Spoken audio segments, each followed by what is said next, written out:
got the hat on. If I remove the hat, yep. Yes, you do have one. Oh, you looked bald for a second then. Because the hair is so blonde. Yeah. Oh, actually, you can't see it. Turn around again. Turn around, no, other way. Yeah, you can't see it totally under your whatever red thing that is. Alright, so yeah, so I have some serious issues here, right? So if you come over here, I built this greenhouse and last episode, and I thought, well, you know what, this is awesome. I have closures here from Immersive Engineering, right? And they produce all the goods, right? And they just sort of throw it into this ender chest here. Okay. Right, and that ender chest leads straight into my ME system, okay? Oh, okay. But if you come over here and look at it, you'll find that it's now completely full. Because of the wheat so and the whatnot. Yeah. I don't even know if you can look in it here. We'll see if you have rights to look in it.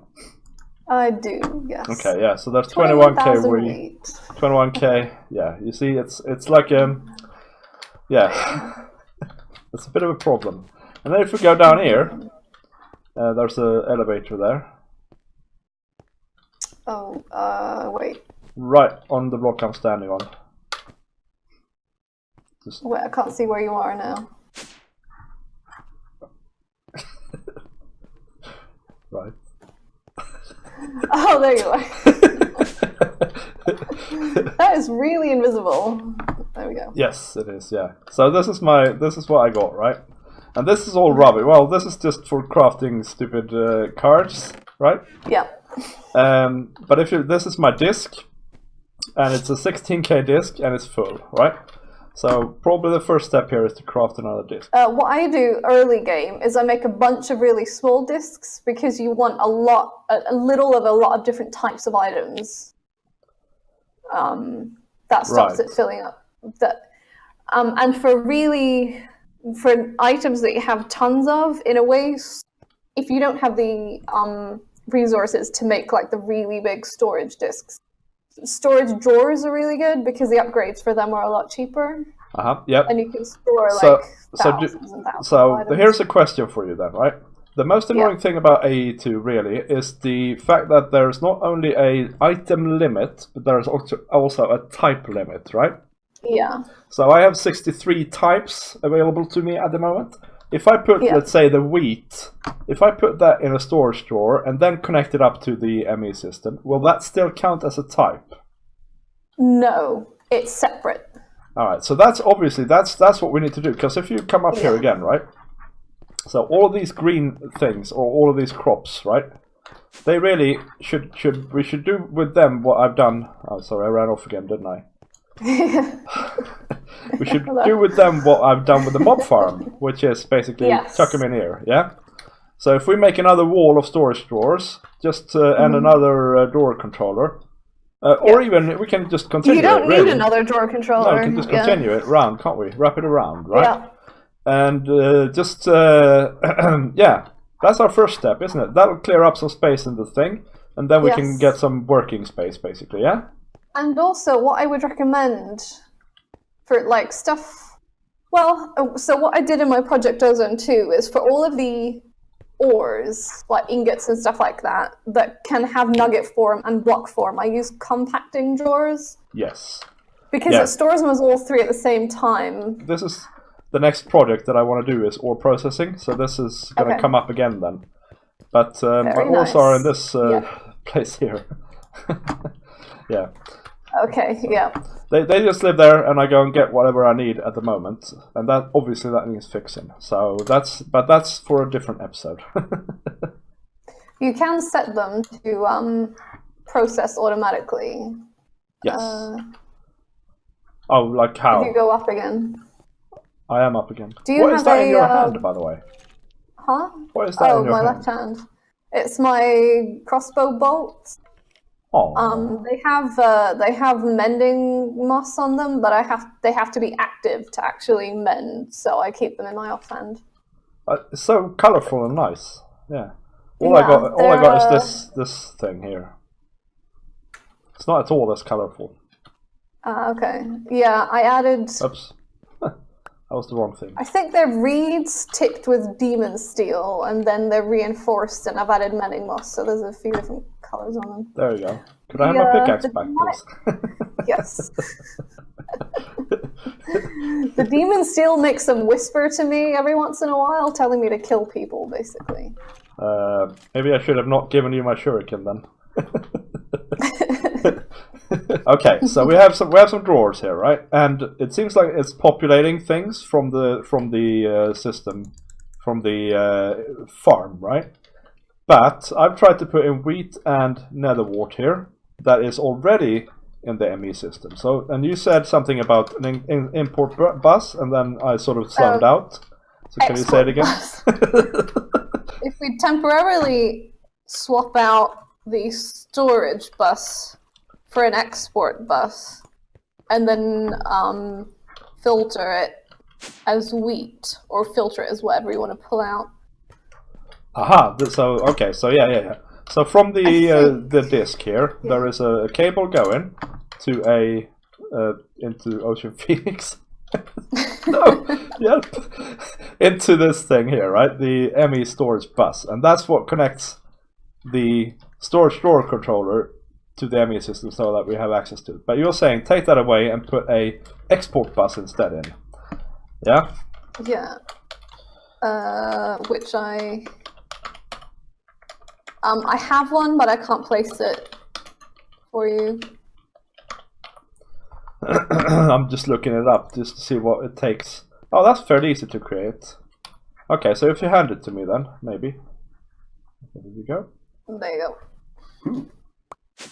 I gotta go search for the storage bus. I don't... It popped out somewhere. Okay, let's see. Okay, you... Oh, so you couldn't place it, but you could destroy the other one. There's something with the settings here. Alright, and this thing has filter. So if I take a bit of wheat... Oh, it's around there. Right. And I'll put that in there. Then what happens? Right. So now, what happens with the wheat? Oh yeah, go here. Okay. There we go. It's going up. And the wheat, and the wheat in the AE system is going down, albeit slowly. Yeah. But I think you could. Oh, and I am having frames now all of a sudden. Me too. If you put acceleration cards in, it'll speed it up a lot. Yes. Right. So status, right? First of all, we have emptied most of the things into the drawers, and we now have some types free here. Okay, that's very cool. And now I want to talk about auto crafting, because I basically want to learn the system to make the system. Mm-hmm. So I want to learn it or teach it to craft all the components that are needed to make AE2 components, because it's doing my head in to craft AE2 components. Okay. So what do I need to do? So have you used the molecular assemblers already? I've made one, and I've made an Emmy interface, and I made a crafting CPU thingy, doohickey. A crafting unit and a crafting thing. And I've taught it a recipe, I think, if I remember correctly. Although there's no recipe in it at the moment. But I couldn't get it to work. Right? It got stuck on a stage somewhere. First off, the crafting unit might need replacing with a crafting co-processing unit. Right. So each co-processor lets the system do a recipe. So the more you have of them, the more kind of simultaneous different crafting things it can do. Right. As in, you can tell it to craft something and then tell it to craft something else at the same time. Right. So. And the crafting storage just affects how big a recipe it can do. Right. So how many steps? Yeah. Okay. If there's a whole bunch of stages and tons of things it needs to craft, or loads of one item, it'll need more Oh, okay, so the 16K crafting storage, that determines how many steps, right? And the Emmy, how many things it can make in one go. Yeah, okay. And the Emmy interface, what does that do? That's what holds your recipes. That holds the recipe, and that'll use any molecular assembler next to it to craft. So the more it has around it, the better. So you want to... Aha, so I really want to have that like in the center. You want a checkerboard pattern sort of thing. Yeah, I see what you mean, yeah. Okay, and the crafting unit, what does that do? Well, this is where I would usually use a crafting co-processing unit, and that just that lets you do an extra, that lets the system run simultaneous recipes at the same time. So if, for example, I told it to make a bunch of solar panels, and then while it was doing that, it took a long time, I decided, oh, I need it to autocraft something else as well. I would need another crafting co-processing unit to handle that second crafting session. Aha. Does that make sense? Yeah, it does make sense. So is this better? Yeah. So, so what was the pattern that you tried, or the auto crafting thing you tried to? Let's see here. It was to do with cabling, the quartz fiber. Quartz fiber. Okay. Do you have that recipe on you still? Or? No, I don't seem to have it. I might have thrown it away in rage. Okay. No, I don't think I did. There's a blank pattern in here anyway. Okay, that's maybe I blanked it, I think. Yeah. Okay. Okay, so how do you so the terminal is what you do. The pattern terminal is what you do. So let's look that thing up again. What was it? So the quartz quartz doohickey. There it is. Fiber, quartz fiber. Fiber, right? Yeah. So you can... Do I have to have it? Do I have to have the stuff? No, you can tell it... Oh, well, I think, yeah, you... Hang on a second.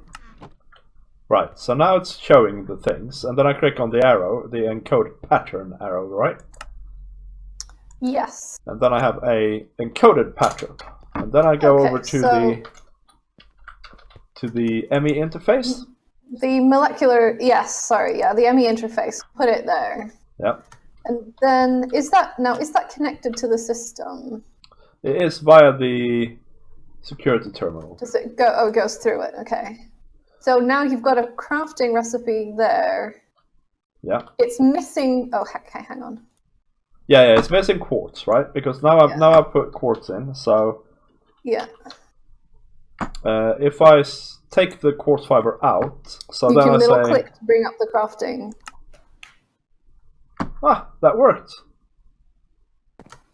Bless the Emmy gods. Is that right. Yeah, that's in there. Okay, so that's cool. So basically, the more Emmy interfaces and molecular assemblers you have, the faster it can do stuff. Okay. Okay, so the next question really is, let's see, molecular assembler. Any crafting table and those doohickeys. Okay, so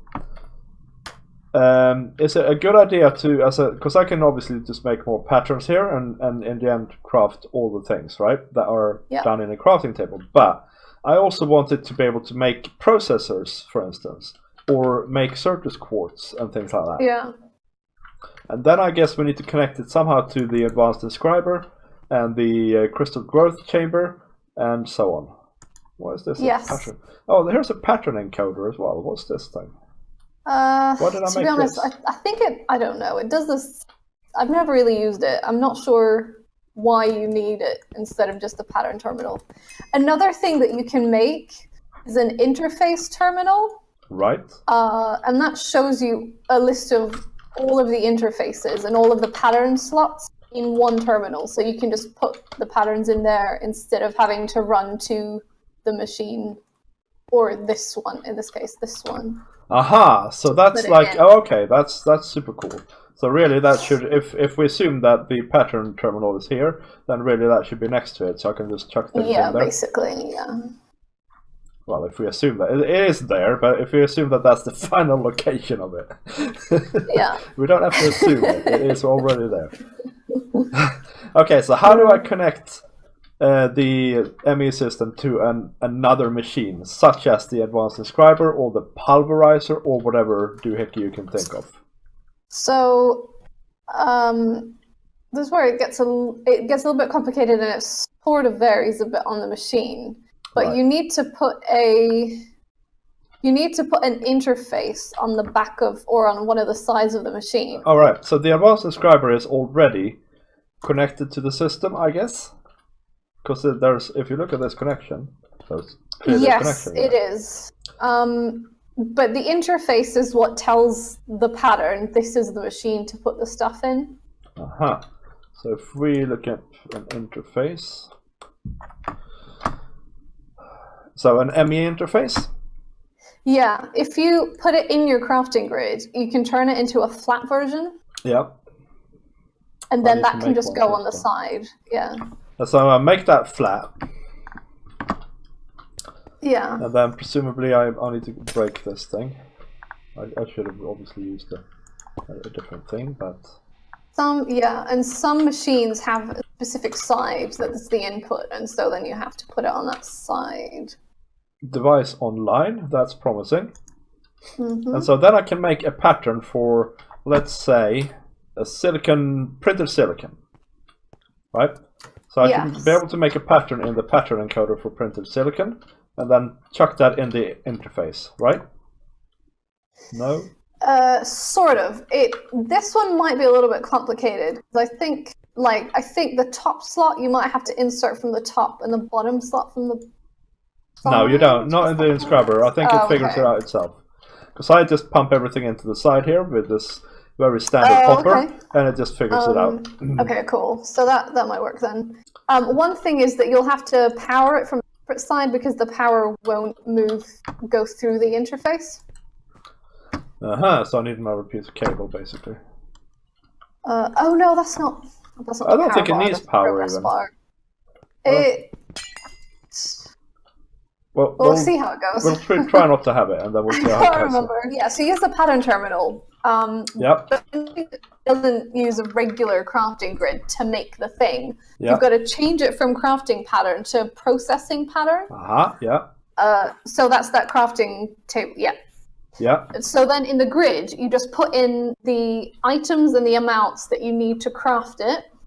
Yeah.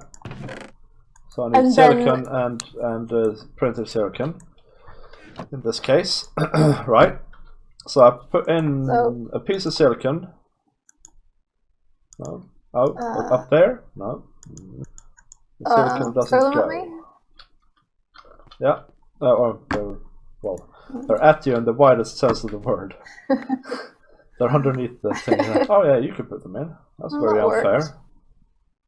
Well, it was a left click, not a right click. So it takes the whole stack, so you have to say just one of them, and then I also need the pattern, right? What it makes, and you need the pattern still, yeah. Yeah, so I need to put that in there like that, right? And then if I put the pattern in the ME system, it'll... Yes. Although, I should do that, maybe? Yeah. To be honest, when I did this before, I had a whole row of these advanced subscribers, and I had one for each type of item, so I just left the patterns in them. But okay, it doesn't really matter. Basically, the output just tells the system what to expect, so it won't say the crafting process has ended until it's received those items back. So now that's cool. So now I put that in there. Put that in the interface. Oh, and then I need to go up and put some silicon and stuff in here, right? Well, in the ME system. Yeah.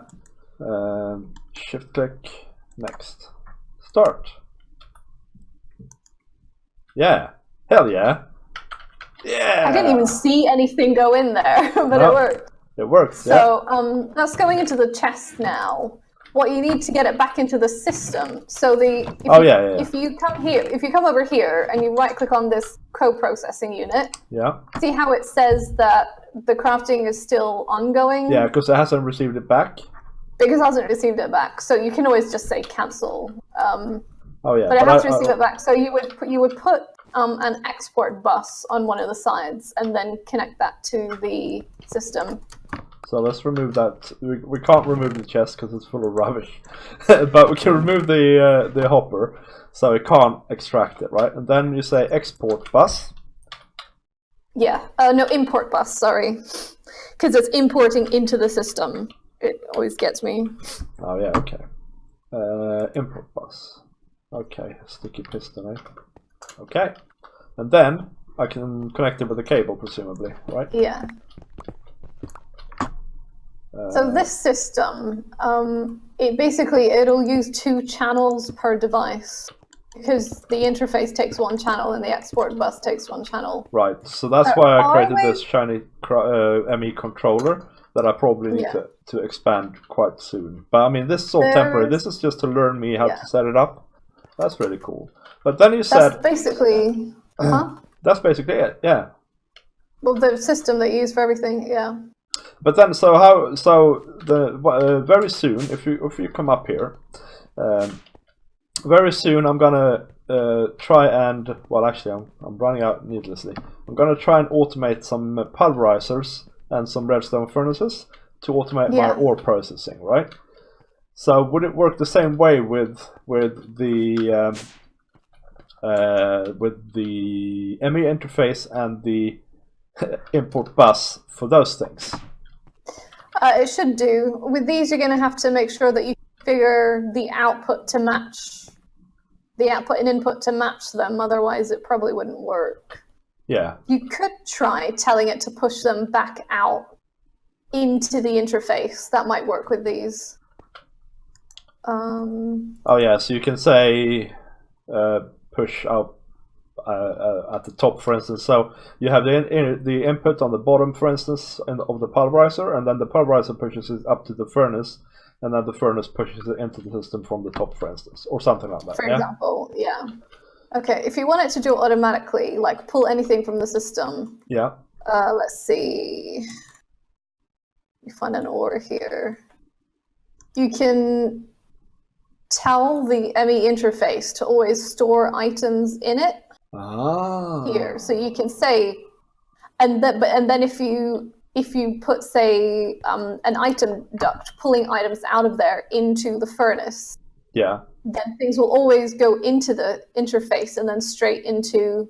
Oh man! You don't even need a pattern for that, because I want to just basically take all the well, for instance, lapis, right, and push it into the pulverizer, and push it into the furnace, and then. From the furnace, you can have a cable going into the ender chest again. Yes. Right. So then you. Oh yeah, man, that's simple. Oh, that's cool. So that is pretty simple. Let's see, and then it will do them in order.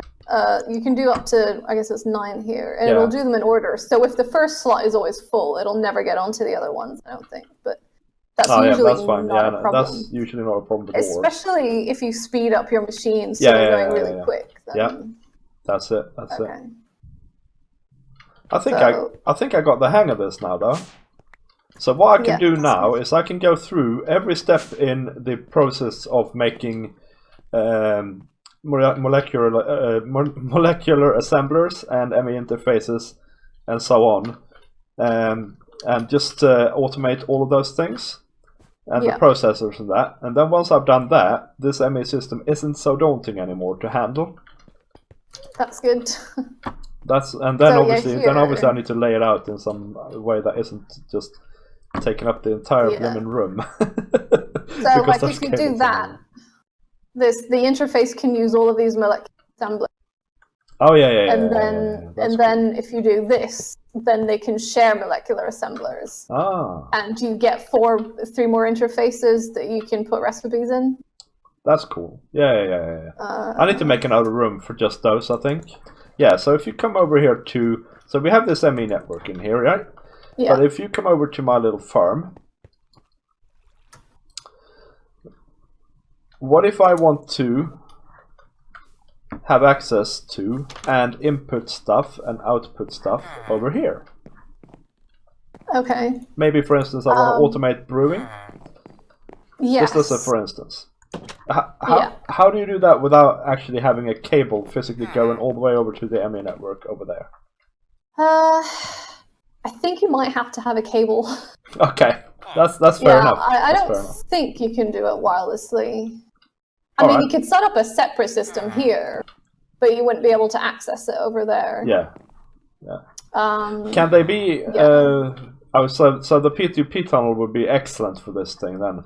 I would just put one in the wall somewhere over there, and then have a long just fluix cable go into a P2P tunnel here, and then sort of do it here. Yeah. Yeah. Can I just point out that AE2 is super unintuitive? It is, yeah. It's really unintuitive. It's a bit like I wish you didn't have to bother with channels, to be honest. Yeah, I agree completely. But yeah, okay. I think what I think you've told me everything that I think I need to know at the moment. Okay.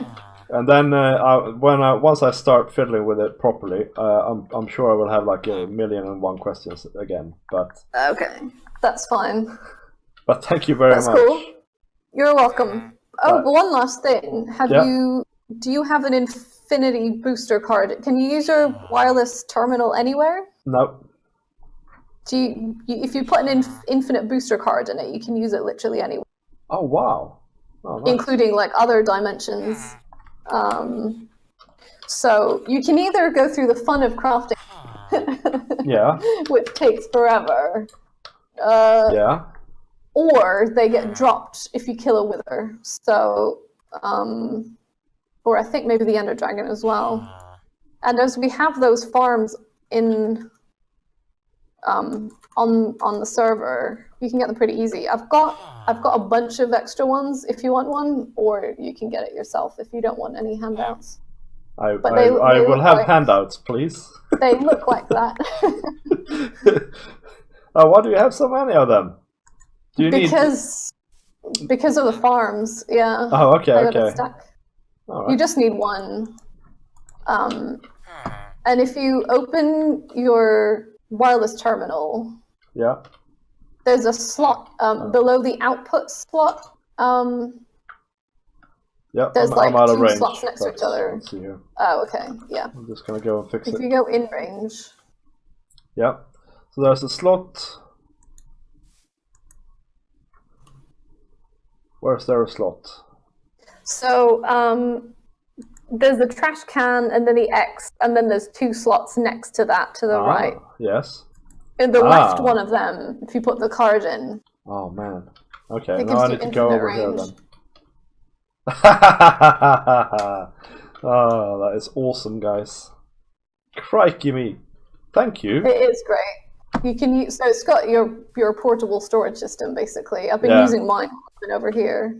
Yeah. And you can also access auto crafting through it. So as long as you've got crafting recipes programmed in, if there's nothing in there, you can tell it to auto craft it and then get it. I've just produced a silicon thing from over here. Fancy that. It is really great. It is. All right. Thank you very much. Okay. You're welcome. Let me know if there are any more questions. I'm sure there will be. Yes. But thank you. You're welcome.